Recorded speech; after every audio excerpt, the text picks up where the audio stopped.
Hey everyone, welcome into the Thinking Crypto podcast, your home for cryptocurrency news and interviews. I'm your host, Tony Edward. On your way in, please hit that subscribe button as well as a thumbs up button and leave a comment below. If you're listening on a podcast platform such as Spotify or Apple, please go ahead and follow and hit the 5-star rating.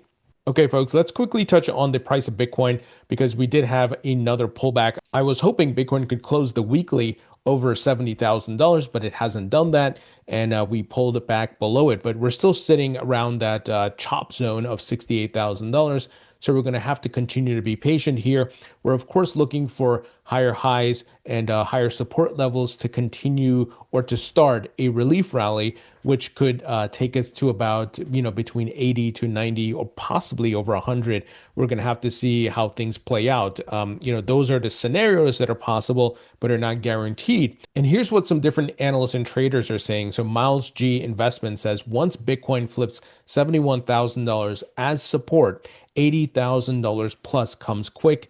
Bitcoin is approximately 4 to 5% away from 71,500. So we need those support levels. So maybe this week we see the strength that we're looking for.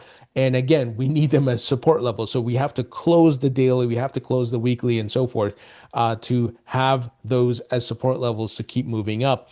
And as we've been talking about, a relief rally, there's a high probability for it because we have been extremely oversold. We have extreme fear sentiment where everyone is giving up and the market always does the opposite.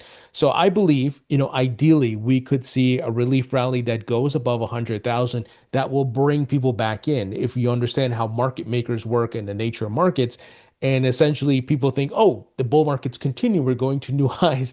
They pile in at that point. And unfortunately, the market starts correcting and we could go lower, maybe below 60K into the 50s, right? That is certainly possible. We're just going to have to see how things play out this year. Obviously, there's the low probability scenario of this is all one massive correction and we are going to go to new highs this year. That's not impossible, but it's not highly probable, if you know what I mean. Here, another analyst highlighted that if Bitcoin can hold 67 to 68K, we will sweep 71.5K next week. However, if we are unable to hold 67 to 68K, it opens the door to 65K and sub 60K. So again, these are the scenarios and the things that are on the table here, and we're just going to have to wait and see. But just so you know, as an FYI, obviously we should all be praying right now, right, for the market to continue to go higher. We have that relief rally and altcoins can outperform Bitcoin. Again, we're not seeing new all-time highs. I think that's a low probability, but at least, if we're looking to take some profit off the table, we can do that. And then, if the market rolls back over, goes to the lows again, it gives us an accumulation opportunity and then waiting for the next bull market run up. So that is my personal strategy. And one of the other factors that I believe will drive Bitcoin to a relief rally, this is the first year in the history where Bitcoin is seeing a red January and a red February so far. Now, February has not closed out yet. So could Bitcoin rally and we flip this into a green? It's possible, but it's been brutal, guys. It's been brutal, and I've been telling you guys it was very different.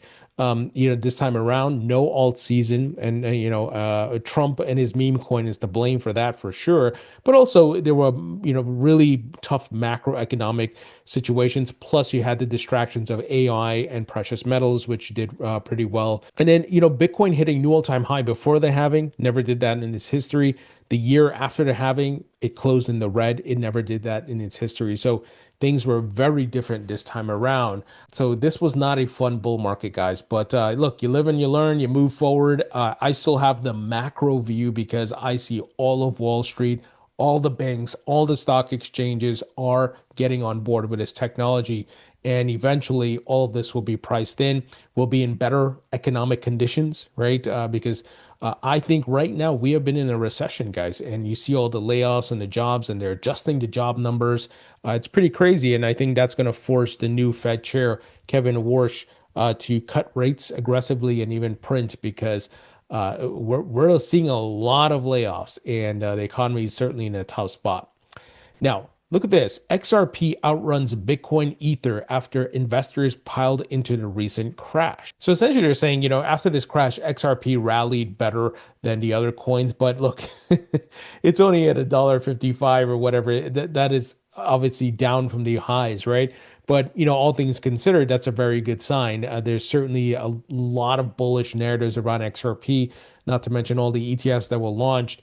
And one of the things I've been watching on the charts, I'm sure many of you have seen, the total altcoin market cap, it is in the dumps. So at this point, the only direction is to go up. And that's where, the relief rally could really work out, where these altcoins outperform Bitcoin and they keep moving higher. And I believe XRP will certainly outperform based on what we're seeing so far.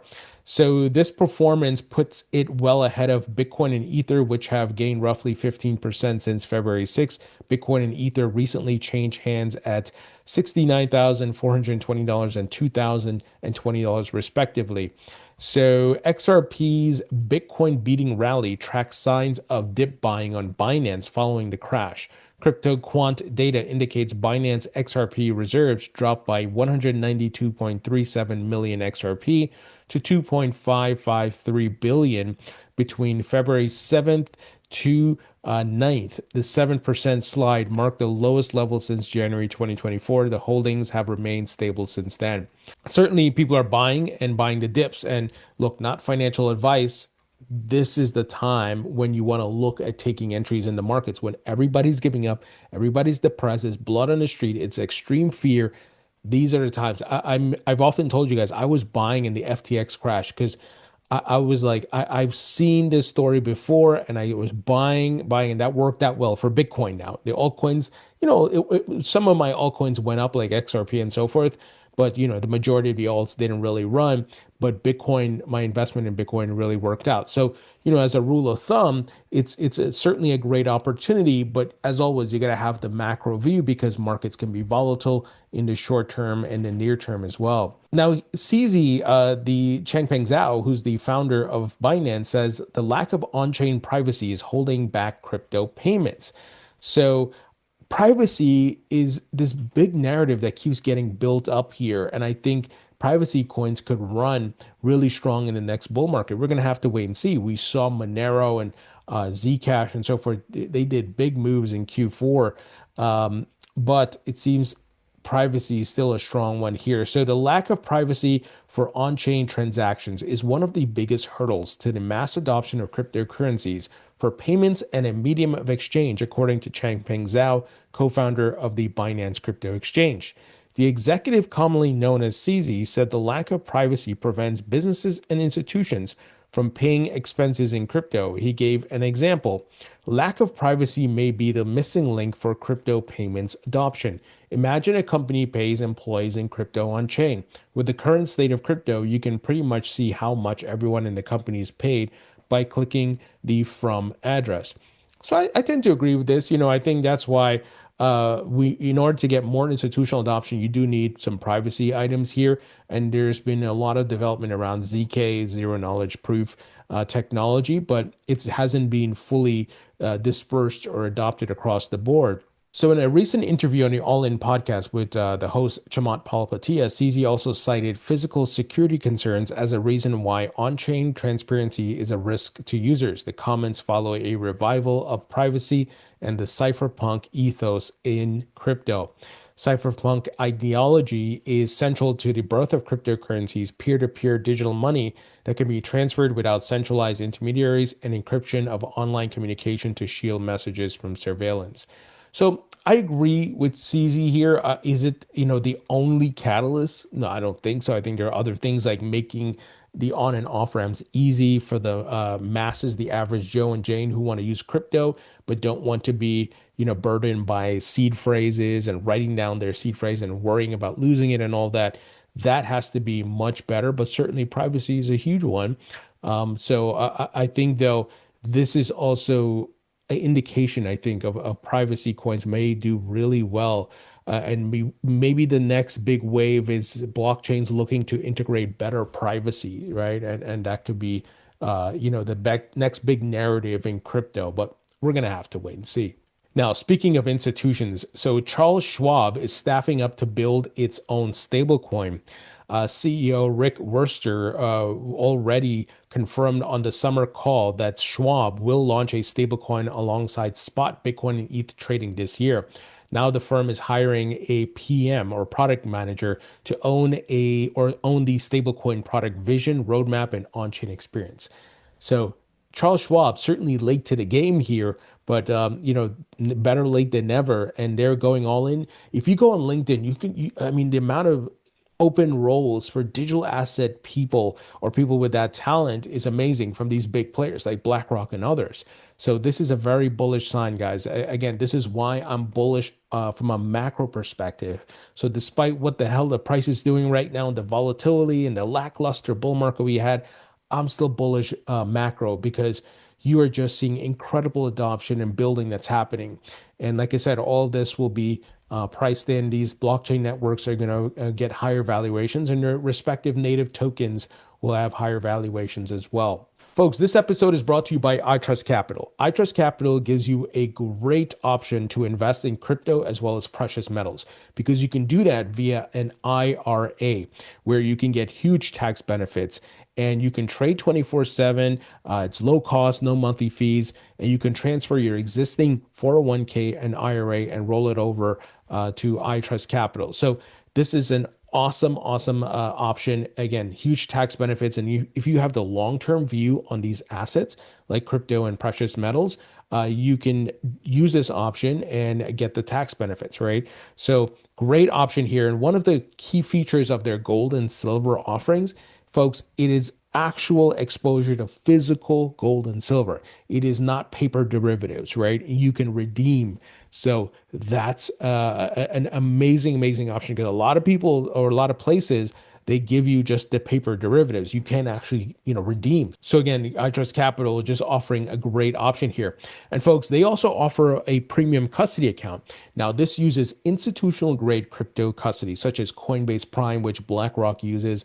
It's bank tiered. So it's amazing. It's really great. And this is second to self-custody, I believe, the second safest way to custody your assets. So you can buy and sell, transfer 24/7. It's a closed loop system, low fees and much more. And great way, guys. Again, second to self custody. This is a great way to custody your assets.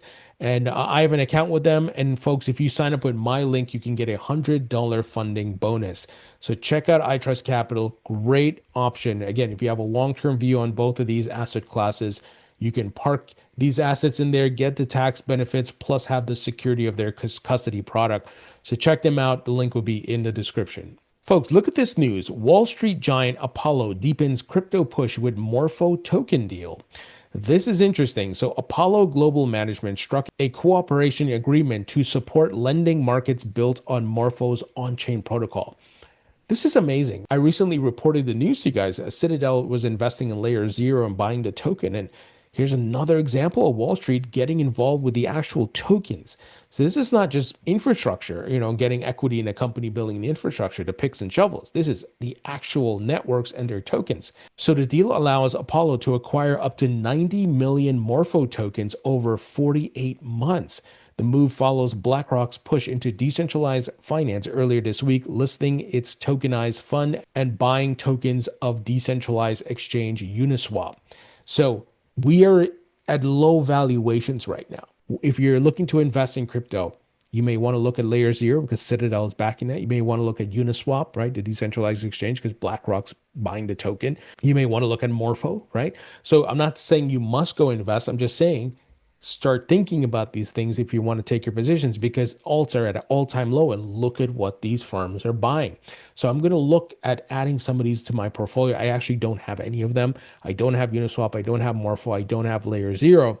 I'll let you guys know if I do. I'm going to continue to look at the market and see how things play out, especially if, I'm going to take some profits in a relief rally and then I'll reinvest some of that profit into some of these coins and hold for the next bull market. But this is a very positive sign, guys. These are big institutions backing some big projects here. So the other factor to think or to take into consideration is the DeFi component of these things. So it looks like there's a big push for DeFi. BlackRock's doing Uniswap. Apollo's doing Morpho, which is on-chain protocol lending. Morpho, they're connected with Coinbase and the Base platform and much more. So again, you want to think about these things, right? And position yourself accordingly. Now, Murray Asset agrees to buy 92% stake in Korean exchange Korbit for $93 million. So the investments, the expansion, the partnerships, the mergers continue. So Murray Asset Consulting, an affiliate of South Korean multinational financial services company Murray Asset Group, has agreed to acquire a controlling stake in local crypto exchange Korbit. The company plans to purchase 26.9 million shares of Korbit for 133.48 billion won, or about $93 million. A transaction that would give it a 92.06 ownership interest in the exchange, according to a Friday regulatory filing. The payment will be made entirely in cash. So Murray said the purpose of the acquisition is to secure future growth drivers through digital asset or virtual asset businesses per the filing. The company's board approved the decision on February 5th. Folks, we're going to see more and more of this. TradFi companies buying crypto exchanges and platforms to build out their services, and vice versa. We saw with Coinbase and Ripple, they've been acquiring TradFi companies. So you're going to see a convergence of these two industries, and it's very fascinating to see these TradFi companies say, okay, we need to get into this. Let's go acquire this exchange. Let's go acquire this wallet service. Let's go acquire this custodian and build out their service, because it's the fastest way for them to hit the ground running versus trying to build these things, which these companies have been building for years, right? And gone through the process. So the acquisitions are really telling that they're putting their money and looking to get involved in crypto. Very bullish news. Okay, moving ahead, Hong Kong is trying to build its crypto regulations. So we've been getting a lot of reports out of Hong Kong. They're looking to put rules in place and much more. And remember, who controls Hong Kong? China. So don't be fooled by the smoke and mirrors. China's banning crypto for the millionth time, right? It's funny that those stories always pop up when the market's down. The short sellers, I don't know if China's working with short sellers or whatever, right? Or the respective media, but it always pops up. But anyway, Hong Kong fully embracing crypto consensus. That respective event was held in Hong Kong.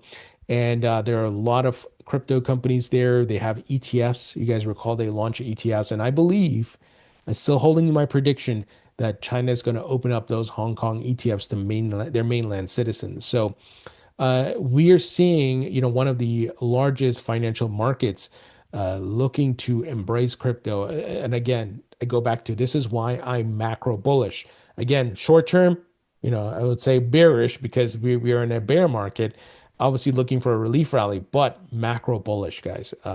And the other thing, which I know in the most recent podcast, I was talking about Trump and his crypto businesses. And, I hate that he's doing that because we want to get the Clarity Act passed. But I want you to think Trump is a businessman, right? And this is where I'm fair. I look at all scenarios and all perspectives. He wouldn't be investing in crypto as much if he didn't know what was coming, right? He could be investing in AI and doing other stuff, but him and his kids are all in on crypto. And they've built some big businesses. Eric Trump has the Bitcoin mining company, and they have World Liberty Financial and so forth. Again, I wish some of this stuff was not happening, because we need the market structure passed and it could be a roadblock. But the point is, Trump likes to make money. And I don't think he's an idiot where he's going to say, I'm going to invest in crypto because it's going to go down to zero. And nobody, as some people are saying, it's dead, crypto's dead again and all that. No, no, no, no. Trump has a lot of issues, but one thing, the man likes money. He loves to make money. So again, that's a tell right there, right? He's building and his family's building there. Again, right or wrong. And I think that's one, when you read between the lines, you see the direction the puck is heading. And we're just seeing across the globe the embrace of crypto, the legislation, the infrastructure being put into place, mergers, acquisitions, companies going public, and much more. So very, very bullish stuff happening, guys. All right, folks, that's the news. Let me know what you think. Leave your thoughts and comments below. Hit the thumbs up button. Subscribe if you haven't as yet.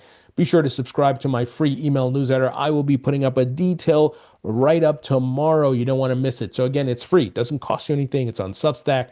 Join over 7,300 subscribers. And guys, I'm putting out a write-up tomorrow. So make sure you are signed up. Also, grab a copy of my book on Amazon. It's available in paperback and digital. And check out my course at mycryptocourse.com. Folks, thank you for tuning in. I appreciate you all. And I'll talk to you all later.